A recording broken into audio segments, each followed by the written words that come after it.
Hellraiser is directed by David Bruckner and stars Odysseia Young, or Zion, sorry, can't pronounce her name, Jamie Clayton, among others. And in this story, it is a reboot of the Hellraiser franchise that basically has it to where there's a box that opens the gateway to another world, and these entities known as the cenobites essentially come.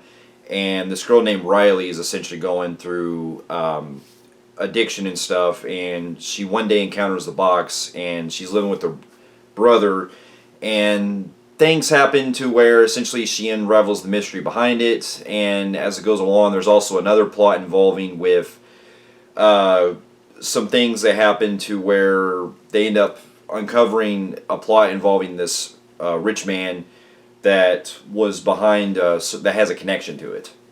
And I'll leave it there because there's some stuff that I can't really get into detail with without going into spoilers.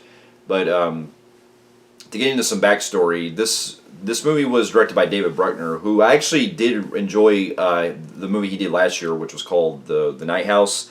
That I thought was a pretty good psychological thriller. I need to see more of his work because I actually hear he's a talented director. But I've always been a big Hellraiser fan, and I actually did read the actual Hellbound Heart, but that was by Clive Barker, that it initially got its basis for.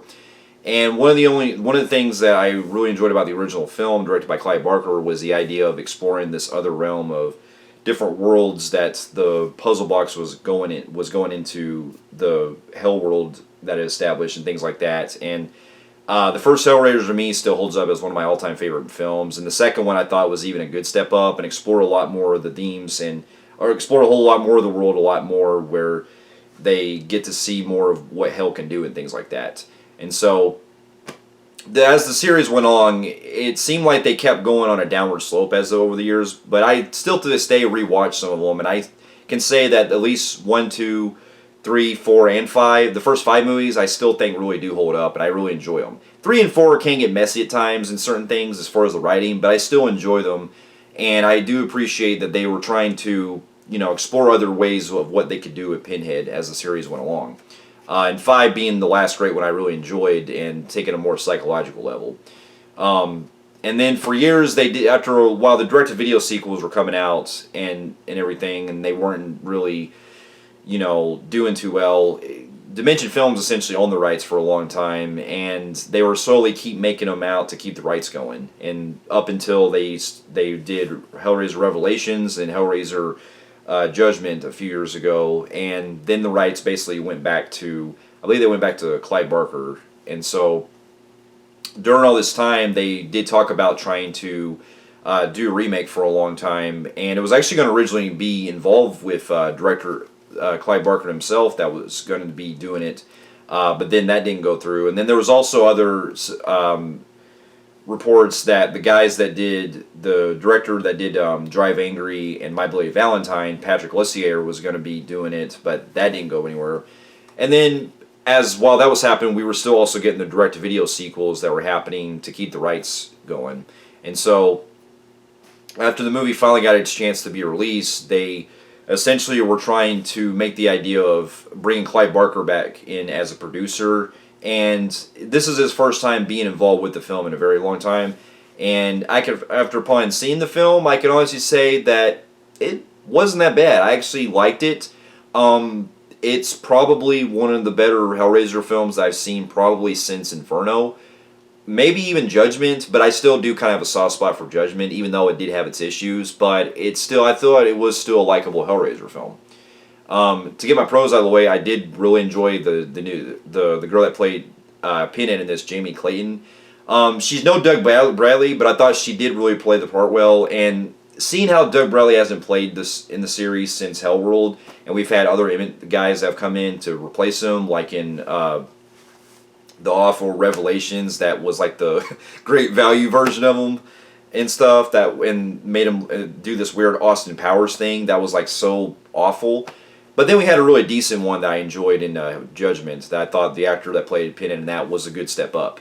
But for her doing a new way of playing the character, I thought really worked, and she brought her own to the role, and I think that her doing her own thing and not trying to really copy Doug Bradley really helped in this regard. And she does play it in a very cold and sophisticated manner that was not only very interesting as it played along, but it also had some like really intense moments that I really liked her in when she was going as it went along with the plot. And then some of the other cast members I thought were good too, especially the main girl that plays Riley in this. I thought that she held the movie together. I did have some aspects to her character that I did on the writing standpoint that I didn't really care to, that was kind of I wasn't really keen on. But I still thought her performance was good, and I also enjoyed the performance of the rest of the cast, including the guy that played her boyfriend and the brother and all that. But and then it was also cool seeing the other Cenobites that come into play, especially the one seeing the Chatter again. I thought that was a nice welcome return, and being able to see that Cenobite was great. And then the way that they also have the Cenobites kind of look like they're more fleshly colored and everything really gives it a new vibe to where they're no longer wearing BDSM, as they look more like they've collected skin from their victims and stuff. So I thought that was a nice little change that they did right. And the way that the plot goes along with them exploring like the other ideas of the Leviathan, because it's no longer called the Lament Confederation. It's called they're basically the Cenobites in this are obeying their leader that's called Leviathan.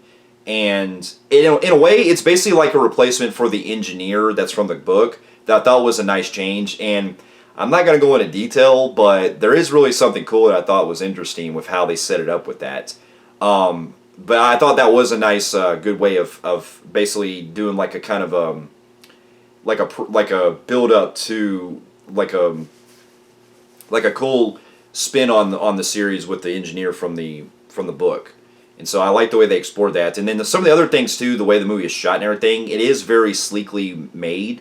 Because director David Bruckner does have it to where the production design is still like very high budgeted. And it's a shame a movie like this didn't go into theaters, because you could tell that they really upped the anthem with the production design, especially when they get into this later half of the movie where they're inside this mansion. And I really like the look of this mansion and stuff, because it really seemed like it's like a puzzle in of itself when you're going through the house and everything. So I thought that was cool. And then also hearing Christopher Young's iconic music was a nice touch as well, hearing the iconic theme. And the gore, when it gets into the later half, I will say is where the gore really shines, because one of the things I'll get into later on that I wasn't really too keen on was how they kind of shy away from really showing much of the gore in the first half. That was just kind of giving you more of a tease. But when they show more of it later on in the film is where I think it really pulled it together. And then the way that the Cenobites are essentially, having to, lure their victims and stuff, and makes it to where they're kind of the movie puts the characters in like these kind of very maze-like kind of scenarios. I thought was a nice, really good spin on the series. And so that I can really say it really held it together in the second half when it plays into that. And some of the themes that it does play as well, especially in the later half of the film, I thought was interesting, and it does kind of spin on some things with the that spin on some things on the Hellraiser mythology that I thought was a welcome change when it gets to especially in the ending.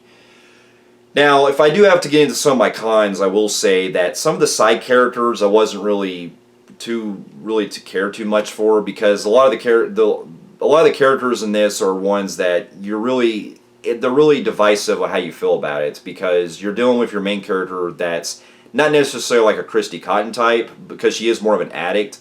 I thought her performance was good, but it is a character that did have some things that I did find questionable at times, especially in the later half. And it really felt like it was something that was very lacking in the writing, because this character I felt was very unlikable for the most part, but I thought the actress still played it on her own. And then also there's some interesting things that I thought was going to build up more with this other character they bring in that's kind of involved with the Cenobites and stuff. But that is probably the best character I think really worked for the movie. But it really seemed like it was kind of sidelined until the end, because there was a lot more stuff that they really could have added on more to it to really build into more the way the plot goes along with this character. The one that's kind of involved with the Cenobites. But I'll leave it there, because again, it's kind of this is a spoiler-free review that I can't really go into much detail on. But I thought the actor was still good with it. And of course, there's also some other stuff, like I said earlier, where the gore is kind of cut back in the first half to where you'll see it like kind of blurred out in the background and stuff, and it's like they're very shy to really show much of like people tearing apart. And when you go to a Hellraiser film, it's good to have more scenes that get what you expect with it. And I know the whole idea is to basically do a show and not show as much and be more disturbed. But you got to remember, this is also a franchise that has never really been shied away with showing a lot of gore in their movies. And I mean, I know that Hellraiser Inferno got away with that, and I do appreciate what they did with this one. But because this was trying to go back to its roots, like the original films, and because it is also focusing more on the cenobites this time, I think they really done more with that to really do with it. And also, there's a predictability of what happens with one character that I thought that seemed like you know where it's going after a while. But overall, though, I still thought it was a decent watch. And keep in mind, it's been a minute since I have watched the movie because, side note, I have recently been recovering from COVID recently, so I apologize I haven't been as active. But overall, though, I still thought it was a step up with a lot of the other Hellraiser films I've seen in a while, and I kind of like it. I kind of liked it a little more than Judgment, but there were still some other aspects with Judgment I did prefer in that one to some extent, but I still thought this was an interesting film. I still thought this was a good, likable Hellraiser film that I can still see myself really seeing where they go with the story in the future with. And so with that I'm going to give the movie an extremely low compelling grade in the Film Phreeks meter. So for those of you who have also seen Hellraiser, let me know in the comments below what you thought about it, and thank you so much for watching, and I'll see you in my next review. I'll see you later.